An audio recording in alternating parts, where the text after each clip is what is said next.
ओम श्री गणेशाय नमः। आप सभी भक्तों को फाल्गुन कृष्ण संकष्टी चतुर्थी की हार्दिक शुभकामनाएं। आज संकष्टी चतुर्थी के शुभ अवसर पर आप सभी श्रवण करेंगे संकष्टी चतुर्थी के दिन सुनी जाने वाली विघ्नहर्ता भगवान गणेश और चौथ माता की कथाएं। जो भाग्यशाली होते हैं उन्हें ही यह दिव्य कथा सुनने का सौभाग्य प्राप्त होता है।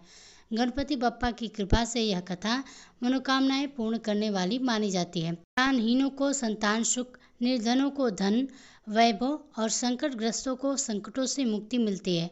जो श्रद्धा और भक्ति से इस दिव्य कथा को सुनता है और व्रत करता है उसके जीवन से सभी विघ्न स्वतः ही दूर हो जाते हैं। तो आइए प्रिय श्रोताओं, भक्ति भाव और श्रद्धा के साथ आज के इस पवित्र कथाओं को सुनते हैं। सभी मिलकर एक बार फिर से प्रेम से बोलिए गणेश भगवान की जय। एक बार धर्मराज युधिष्ठिर ने भगवान श्री कृष्ण से पूछा कि हे मधुसूदन, अब आप कृपा करके फाल्गुन मास के कृष्ण पक्ष की संकष्टी चतुर्थी के महत्व और इस व्रत की कथा का वर्णन कीजिए।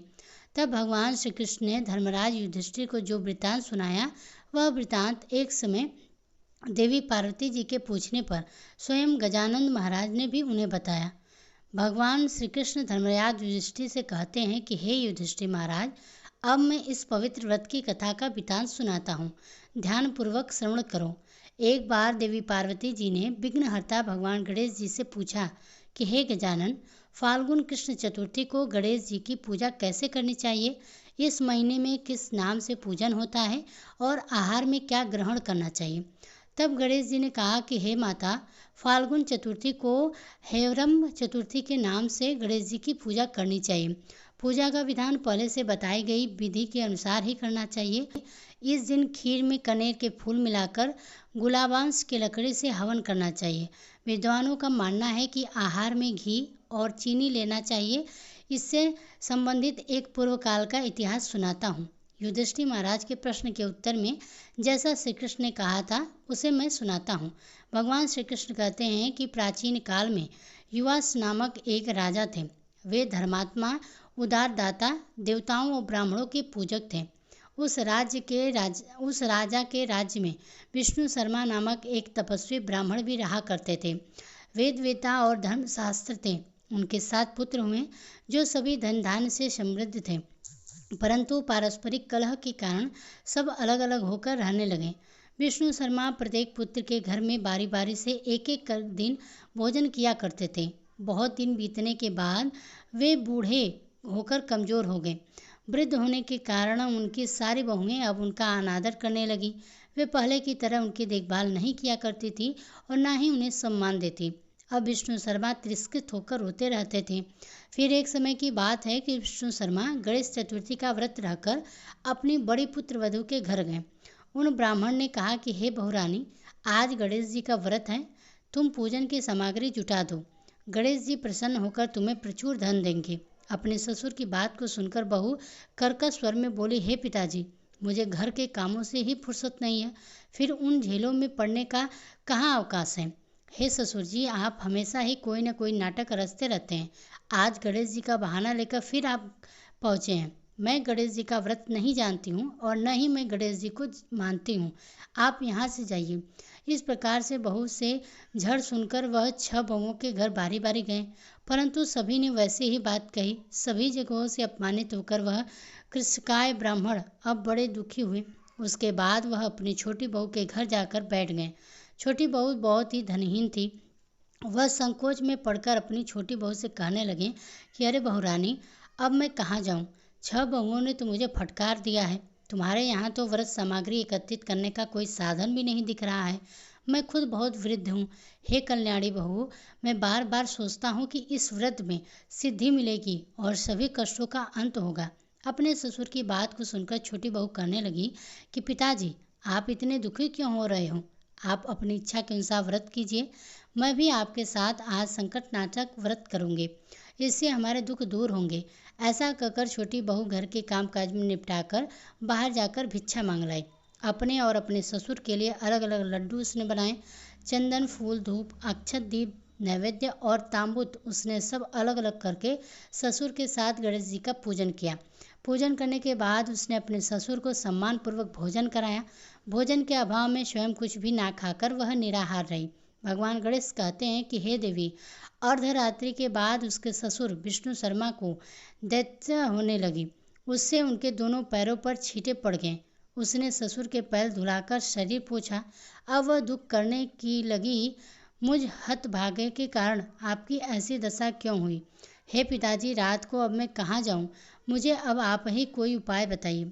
रात भर विलाप करते रहने के कारण अनजाने में उसका जागरण भी हो गया और फिर सुबह हुई। छोटी बहू ने सुबह उठकर क्या देखा कि उसके घर में हीरे मोती और मड़ियों का ढेर पड़ा हुआ है, जिससे उसका पूरा घर प्रकाशित हो रहा है। अब उसके ससुर के दस्त भी बंद हो चुके थे।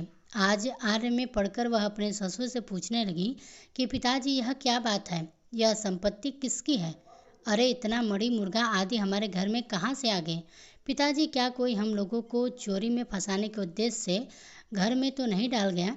बहू की बात को सुनकर ब्राह्मण करने लगा कि हे कन्याणी, यह सब तुम्हारी श्रद्धा का फल है। तुम्हारी भक्ति से गणेश जी तुम पर प्रसन्न हुए हैं और इस व्रत के प्रभाव से ही गणेश जी ने तुम्हें इतनी सारी संपत्ति दी है। बहू कहने लगी, पिताजी, आप तो धन्य हैं। आपकी कृपा से ही गणेश जी प्रसन्न हुए हैं और मेरी दरिद्रता दूर हुई है। घर में अतुल्य संपत्ति आई हो और आपकी कृपा से मैं धन्य हो गई। इस प्रकार ससुर से वह बहू बार बार कहने लगी। अब तो छोटी बहू के घर में अपार धन संपत्ति देखकर बाकी सभी बहुओं के क्रोध की सीमा नहीं रही। उन्होंने कहा कि बूढ़े, अपने संपूर्ण संचित धन को तुमने छोटी बहू को दे डाला। आपस में परिवारजनों के कल को देखकर विष्णु शर्मा डरकर कहने लगा कि इसमें तो मेरा कोई दोष नहीं है। केवल इस व्रत के पुण्य प्रभाव से ही गणेश जी ने प्रसन्न होकर छोटी बहू को यह सब कुछ दिया। गणेश भगवान ने कुबेर जैसी संपत्ति छोटी बहू को प्रदान की है। हे बहुओं, मैंने पहले ही तुम्हारे घर जाकर व्रत के अनुष्ठान का अनुरोध किया था, परंतु तुम सभी ने मुझे दुत्कार दिया और छोटी बहू ने भिक्षा मांगकर पूजन सामग्री जुटाई। इसके करने से ही गणेश जी ने प्रसन्न होकर इसको संपत्ति प्रदान की है। भगवान गणेश जी के आगे देवी पार्वती से कहती हैं कि हे माते, उस ब्राह्मण के 6 पुत्र दरिद्र, रोगी और दुखी हो गए। केवल छोटा पुत्र ही इंद्र के समान भाग्यशाली बन गया। अब तो वे 6 आपस में होड़ करते हुए फाल्गुन कृष्ण गणेश चतुर्थी का व्रत करने लगे और इस व्रत के पुण्य प्रताप से वे फिर से धीरे धीरे धनवान बनते गए। इस प्रकार दूसरे लोग जो भी इस व्रत को करेंगे, उनका घर भी धन धान्य से भरा रहेगा। भगवान श्री कृष्ण धर्मराज युधिष्ठिर से कहते हैं कि हे पुरुषोत्तम युधिष्ठिर, गणेश चतुर्थी व्रत के प्रभाव से राज्य की कामना करने वाले को राज्य की प्राप्ति होती है। इसलिए हे राजन, अब आप भी इस व्रत को शीघ्र ही कीजिए। फलस्वरूप आप भी सभी संकटों से छूटकर राज्य का सुख उपभोग करने लगेंगे। तब श्री कृष्ण जी के मुख से इस पवित्र कथा को सुनकर युधिष्ठिर महाराज बहुत ही प्रसन्न हुए और व्रत करके गणेश जी की कृपा से वे अखंड राज्य के अधिकारी हुए। फाल्गुन कृष्ण पक्ष की संकष्टी चतुर्थी व्रत कथा समाप्त हुई। अब सभी लोग प्रेम से बोलिए, भगवान गणेश जी की जय। गणेश चतुर्थी के दिन विघ्नहर्ता भगवान गणेश जी की पूजा करने के साथ साथ चौथ माता की पूजा करके कथा भी कही और सुनी जाती है। अब सुनिए 12 महीने सुनी जाने वाली चौथ माता की कहानी।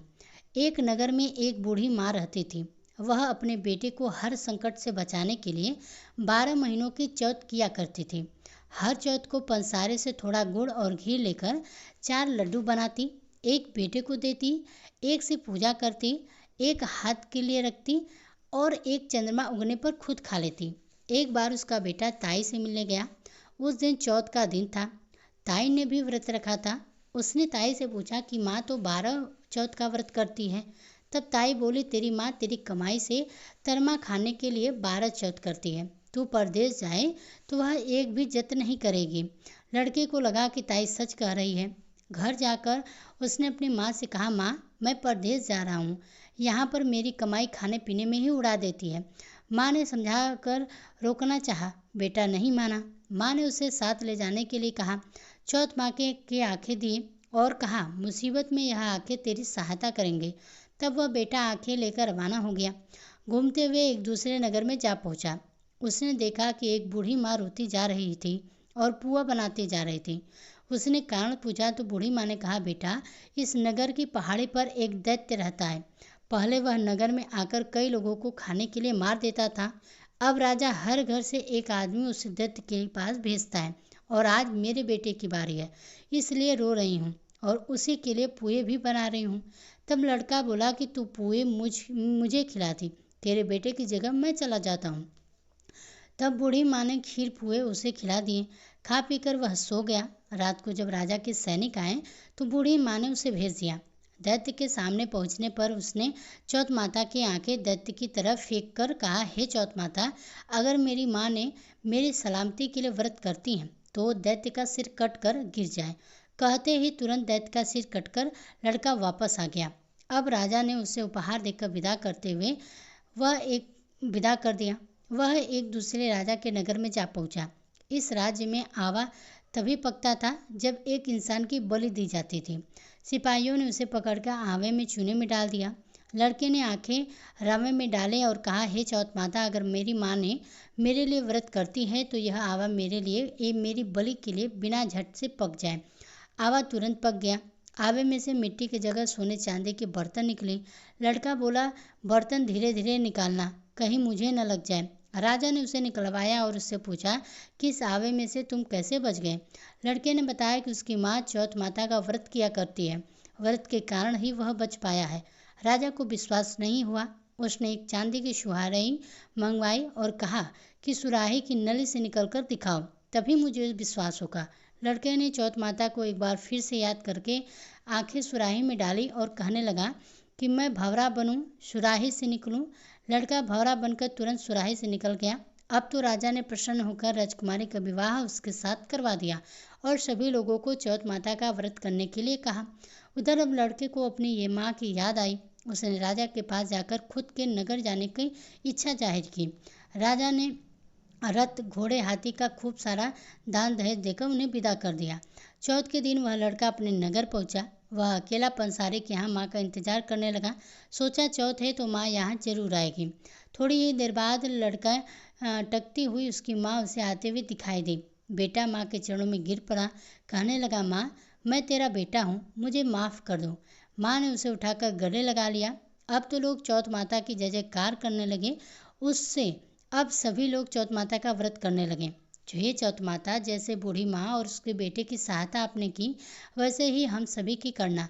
कहानी कहने और सुनने वाले पर भी कृपा बरसाते रहना। तो प्रेम से बोलिए चौथ माता की जय। तो आशा करते हैं कि आज की व्रत कथा आपको पसंद आई होगी। पसंद आई हो तो वीडियो को लाइक कीजिए।